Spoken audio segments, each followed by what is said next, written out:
9 मई 2019 को दोपहर के वक्त जब 1:30 बज रहे थे तो नेपाल के ललितपुर शहर में एक रेसिडेंशियल एरिया है। वहां एक घर मौजूद है और उस घर के बाहर अचानक हलचल शुरू हो गई।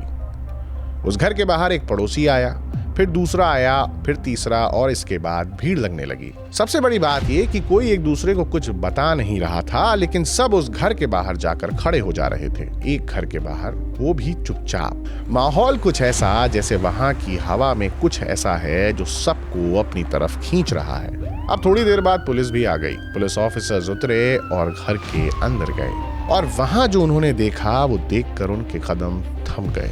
उस घर के एक कमरे में 25 साल की लड़की की लाश थी। लाश कहना शायद काफी कम है। बॉडी के टुकड़े थे। राइट हैंड कटकर बिस्तर से चंद कदम दूर जाकर गिरा पड़ा था। एक टांग धड़ से अलग पड़ी थी और गर्दन पर इतनी बार खुकरी चली थी कि सिर बस एक नस के सहारे धड़ से लटक रहा था नीचे की तरफ। चेहरे पर इतने जख्म थे कि खाल नजर नहीं आ रही थी। सिर्फ चाकू के निशान थे, वो भी एक के बाद एक। बिस्तर पूरी तरह भीग चुका था। फर्श पर खून का तालाब था और दीवारों पर जहां तहां छींटे थे। लग कुछ ऐसा रहा था जैसे मानो उस कमरे में कोई तूफान आया हो और चला गया हो। उस कमरे में बदबू थी, सन्नाटा था, और वो इतना भयावह कि जो भी वो देख रहा था वहीं का वहीं जम जा रहा था। और अब पुलिस को जब उस लड़की के बारे में पता चला तो उनके पैरों तले जमीन खिसक गई। वो लड़की नेपाल की एक फेमस मॉडल अंजना लामा थी, और जिस इंसान ने ये सब किया था वो उसी के घर में रहता था, और जिसके बिना शायद अंजना की जिंदगी कभी इस घर तक पहुंचती ही नहीं। और उसी इंसान ने अंजना की जिंदगी को इस तरह खत्म किया कि देखने वालों की रूह तक कांप गई। नमस्कार, मेरा नाम है अंकित और आप देख रहे हैं जिस्ट का show crime scene.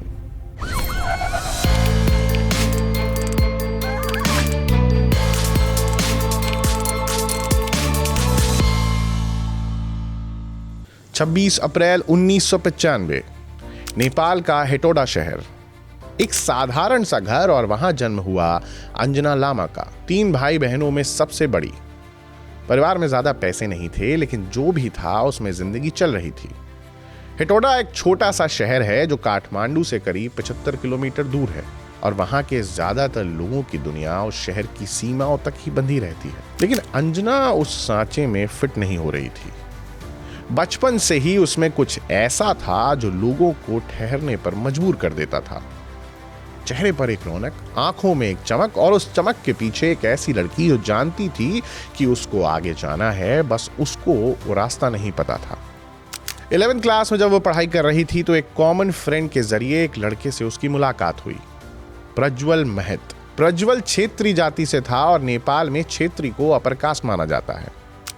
Anjana Tamang जाति की थी और दोनों जाति के बीच एक दीवार थी, और जो नेपाल जैसे देश में आज भी बहुत ऊंची होती है।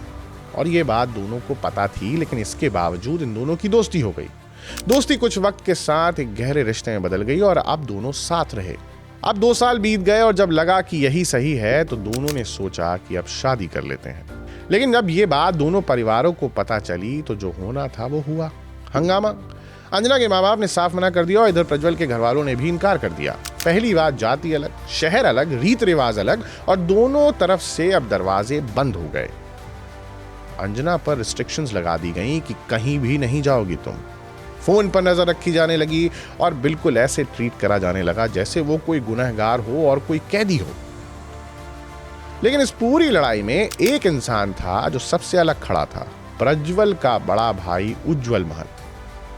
उज्जवल ने देखा कि दोनों एक दूसरे के लिए सच में बहुत कुछ फील करते हैं, और उसने फिर यह तय किया कि अब वो इन दोनों की मदद करेगा। वो चुपचाप हेटौडा आया, अंजना और प्रज्वल की शादी करवा दी, और तो और उसने घर लौटकर अपने परिवार से बातचीत की और उनको राजी कर लिया कि अंजना को ललितपुर के घर में रखा जाएगा। और ये कोई छोटी बात नहीं थी। उज्जवल ने अपने परिवार से लड़कर ये सब करवाया था। अब अंजना के लिए उस वक्त उज्जवल से बड़ा कोई अपना था ही नहीं। अब ललितपुर का वो बड़ा घर, सास ससुर उज्जवल और उसकी पत्नी, उनका एक छोटा बेटा और प्रज्वल के साथ अंजना। शुरुआत में फैमिली में लोग वेलकमिंग नहीं थे। बस उन्होंने रहने की जगह तो दे दी थी, पर दिल में जगह नहीं दी थी। सास मुंह नहीं खोलती थी, ससुर दूरी बना के रखते थे और जेठानी तिरछी नजरों से देखती थी। अब अंजना एक नए शहर में थी और वो भी एक ऐसे घर में जहां उसका कोई अपना नहीं था। मायके ने मुंह मोड़ लिया था और ससुराल ने अपनाया नहीं था, लेकिन अंजना ने हार नहीं मानी। उसने धीरे धीरे अपनी जगह बनानी शुरू की।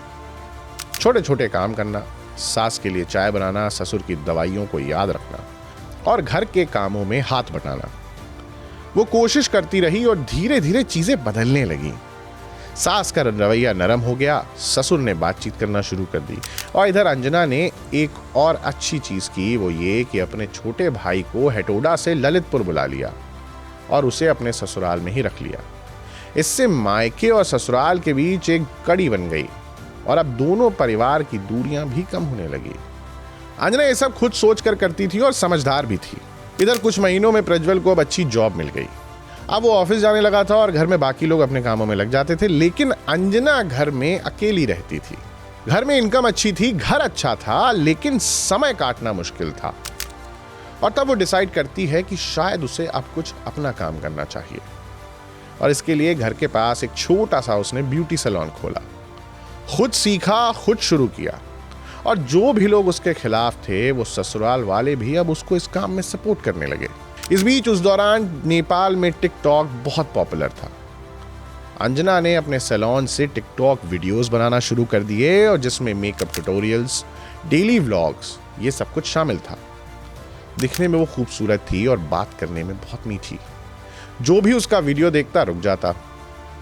अब इस बीच एक वीडियो वायरल हो गई, फिर दूसरी हो गई, फिर तीसरी हो गई और देखते देखते अंजना लामा नेपाल की एक जानी मानी टिकटॉकर बन गई। और तो और अब मॉडलिंग के ऑफर्स आने लगे, बड़े ब्रांड्स उनके साथ कोलैब करने लगे, मैगजीन्स शूट हुए और नेपाली गाने के म्यूजिक वीडियोस में भी उनको जगह मिल गई। उनकी एक म्यूजिक वीडियो में तो उज्जवल ने साउंड डिजाइनिंग की। अब वो अंजना का वीडियो था और उसमें काम उज्जवल का था। हेटोडा की वो लड़की अब नेपाल का एक पॉपुलर फेस थी। घर बैठे पैसे आ रहे थे और सास को उन पर गर्व हो गया था। परिवार के लोग मिलकर के बाहर जाते तो लोग भीड़ लगा लेते, फोटोज खिंचवाते और उसके बाद सोशल मीडिया पे पोस्ट करते। जिंदगी अब ट्रैक पे आ गई थी। अब ऊपर से देखो तो सब कुछ बड़ा खूबसूरत सा था, लेकिन इन सब के बीच भीतर एक आग सुलग रही थी और वो आग उज्जवल के भीतर थी। उज्जवल साउंड डिजाइनर था, अच्छा काम करता था वो, लेकिन कुछ साल पहले उसे सुनने में दिक्कत होने लगी और एक साउंड डिजाइनर के लिए सुनना ही सबसे इंपॉर्टेंट है। उसका काम छूट गया और वो घर पे बैठ गया और घर में बैठकर रोज देखता था कि अंजना आगे बढ़ती जा रही है। उसकी पत्नी को भी अंजना कुछ खास पसंद नहीं थी, वो तो शुरू से ही था। जेठानी घर में माहौल खराब रखती थी और अंजना के बारे में तमाम बातें किया करती थी और सबको कुछ ना कुछ उसके बारे में गॉसिप बताया ही करती थी। मतलब जो कहते हैं ना, कान भरना, वैसा वाला। अब इस सबके बीच उज्जवल के मन में क्या चलता था वो पूरी तरह तो शायद वो खुद भी नहीं जानता था, लेकिन कुछ ऐसी चीजें थीं जो उसको कचोटती थी। अंजना का खुला स्वभाव, हर किसी से अच्छे से बात करना, कैमरे के सामने कॉन्फिडेंट रहना और छोटे कपड़े पहनकर वीडियो शूट करना, ये सब उज्जवल को खटक रहा था। उसकी नजर में अंजना घर की बहू थी, बहू को घर की बहू की तरह रहना चाहिए था, यह उसकी सोच थी। नैरो, श्रूड, ऑर्थोडॉक्स, जहरीली और तो और खतरनाक। अब इस बीच एक खबर आती है कि अंजना और प्रज्वल कनाडा शिफ्ट होना चाहते हैं। ये दोनों ने म्यूचुअली डिसाइड कर लिया था। अब नेपाल में जो था वो था, लेकिन दुनिया बहुत बड़ी है और अब अंजना की नजर उस बड़ी दुनिया पर थी। अब दोनों ने सेविंग्स शुरू की और इस बीच डॉक्यूमेंट्स बनने लगे, लेकिन घर में जब जब ये बात आती तो माहौल बिगड़ जाता, लड़ाइयाँ होने लगती, जेठानी ताने मारने लगती। इसका मतलब ससुराल वाले इस बात से खुश नहीं थे। लेकिन इस बीच सबसे ज्यादा अगर किसी को तकलीफ थी तो वो उज्जवल को। उसके दिमाग में ये बात घर कर गई। उसे लगने लगा कि अगर प्रज्वल कनाडा चला गया तो वो उससे दूर हो जाएगा, वो भी हमेशा के लिए। और इस दूरी की वजह कौन है? अंजना। अंजना उसके भाई को उससे छीन रही है और ये तर्क गलत था, पर उज्जवल का बीमार दिमाग यही मान रहा था और अब ये बीमारी धीरे धीरे एक फैसले की तरफ बढ़ रही थी। वो फैसला जो अंजना के लिए मौत लेकर आया। उस दौरान अंजना ने मायके में शिकायत की कि उसके ससुराल का रवैया उसकी तरफ बदल रहा है। माँ बाप ने कहा, छोटी मोटी बातें हैं, होती रहती हैं, थोड़ा एडजस्ट करो। ये सुनकर अंजना अब और अकेली हो गई। मायका साथ दे नहीं रहा था और ससुराल में लोग दुश्मन हो रहे थे। और उसे जो सबसे ज्यादा अपना लगता था वो उज्जवल, वो भीतर से खोखला हो चुका था, उसके अंदर जहर भर चुका था। अब 9 मई 2019 सुबह 7 बजे के आसपास प्रज्वल ने ब्रेकफास्ट किया और वो ऑफिस निकल गया। घर में अंजना थी। सास और जेठानी दोपहर तक किसी काम से बाहर चली गईं। छोटा भाई स्कूल में था और ससुर बाहर थे। घर पे कौन बचे? बस अंजना और उज्जवल। दोपहर के 1:30 बजे के आसपास उज्जवल बालकनी में खड़ा था। उसने देखा कि अंजना घर से बाहर निकली और थोड़ी देर बाद वापस आ गई और वो अपने रूम में चली गई। उज्जवल नीचे उतरा। उसने देखा कि अंजना के कमरे का दरवाजा खुला हुआ था। वह आमतौर पर अपना रूम लॉक रखती थी, लेकिन उस दिन नहीं था। उज्जवल पहले अपने रूम में गया और वहां से उसने एक नेपाली खुखरी उठाई। खुखरी एक छोटा तेजदार चाकू होता है जो नेपाल के लगभग हर घर में होता है। लेकिन वो खुखरी उसे छोटी लगी तो वो चुपचाप अपनी मां के कमरे में गया और वहां से एक बड़ी खुखरी उठाई और वो तुरंत अंजना के कमरे की तरफ बढ़ गया। अंजना अपने फोन में बिजी थी। मे बी किसी से कॉल पे बात कर रही होगी या मैसेज कर रही होगी, चैट कर रही होगी। मतलब वो इस बात से बेफिक्र थी। पर उज्जवल कमरे के अंदर आ चुका था। अंजना ने जैसे ही उसे पलट कर देखा, एक पल के लिए दोनों की नजरें मिली और उस एक पल में अंजना को समझ में आया कि शायद कुछ गड़बड़ है। लेकिन वो कुछ रिएक्ट कर पाती उससे पहले उज्जवल ने उस पर हमला कर दिया। पहला वार, दूसरा वार, और अब अंजना अपने आप को बचाने की कोशिश करने लगी। अब जैसे ही खुखरी उसकी तरफ आई तो उसने अपना हाथ उठाया, अब जैसा हर कोई रिफ्लेक्स में करता है। लेकिन उज्जवल ने इतनी ताकत से यह वार किया था कि उसका हाथ ही कट गया और वो कटकर वहीं गिर पड़ा। अंजना ने दर्द में चीखते हुए उसे पैर से मारने की कोशिश की तो उसने पैर पर भी खुखरी चला दी और अब एक टांग भी कट गई। अंजना बेड पर गिर गई, फिर नीचे गिरी और हर तरफ अब खून था। लेकिन उज्जवल नहीं रुका। वो लगातार वार करता रहा, चेहरे पर, गर्दन पर, सीने पर, एक के बाद एक बेतहाशा, जैसे उसके हाथ खुद ब खुद चल रहे हों। दिमाग सुन्न हो गया था और गर्दन पर इतनी बार खुखरी चला दी कि सिर धड़ से लगभग अलग हो गया, नीचे की तरफ लटक गया। चेहरे पर इतने ज्यादा जख्म की पहचानना मुश्किल, बिस्तर तर हो गया। फर्श पर खून फैलता चला गया और दीवारों पर खून के छींटे आ गए। वो तब तक नहीं रुका जब तक अंजना की सांस बंद हो गई। उसके बाद वही खुखरी वो हाथ में पकड़े हुए कमरे से बाहर निकल गया, सीढ़ियों पर चढ़ कर गया और अपनी मां के कमरे में चला गया और शांत आवाज में उसने ये सब कुछ बता दिया।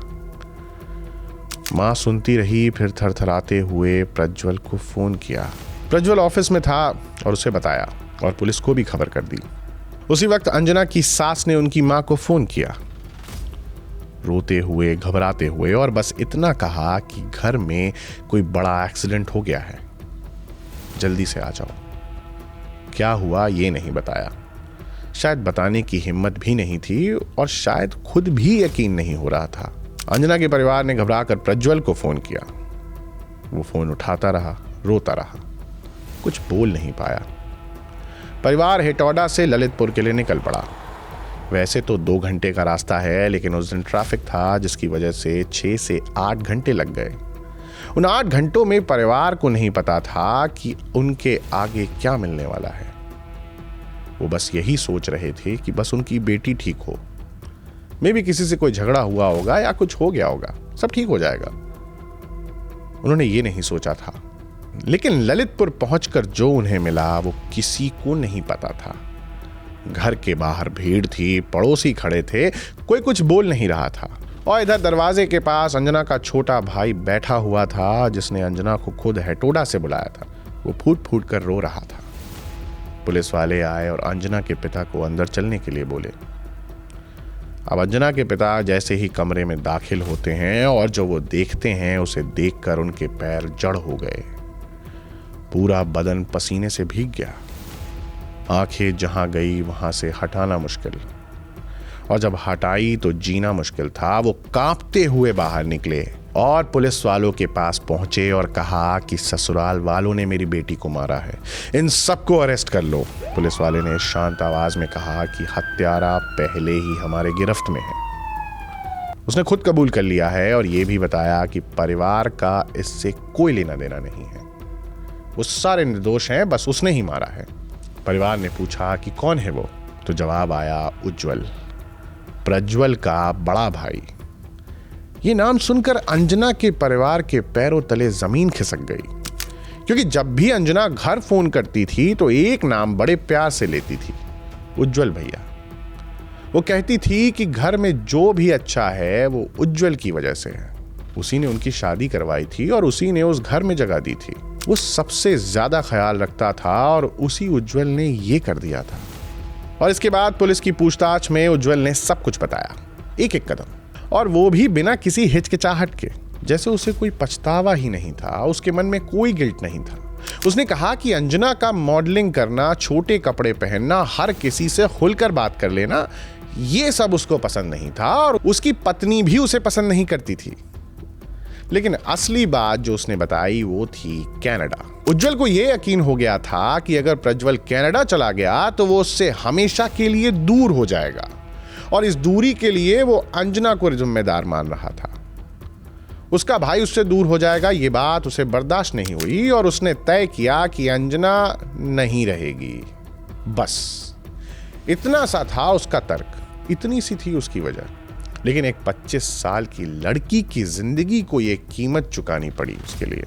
उसके बाद ये केस अदालत गया, करीब 2 साल तक चला। इस दौरान उज्जवल के परिवार ने एक के बाद एक कोशिश की। उन्होंने कहा कि इस केस की इन्वेस्टिगेशन शुरू से होनी चाहिए और ये दलील दी कि उज्जवल मेंटली अनस्टेबल है, इसलिए उसे उम्र कैद नहीं मिलनी चाहिए। अदालत ने सुना और इस दलील को सिरे से खारिज कर दिया। फैसला वही रहा, उज्जवल महत को अंजना लामा की हत्या के जुर्म में उम्र कैद की सजा। प्रज्वल उस घर में वापस नहीं रहा। कुछ वक्त बाद वो अकेला कनाडा चला गया।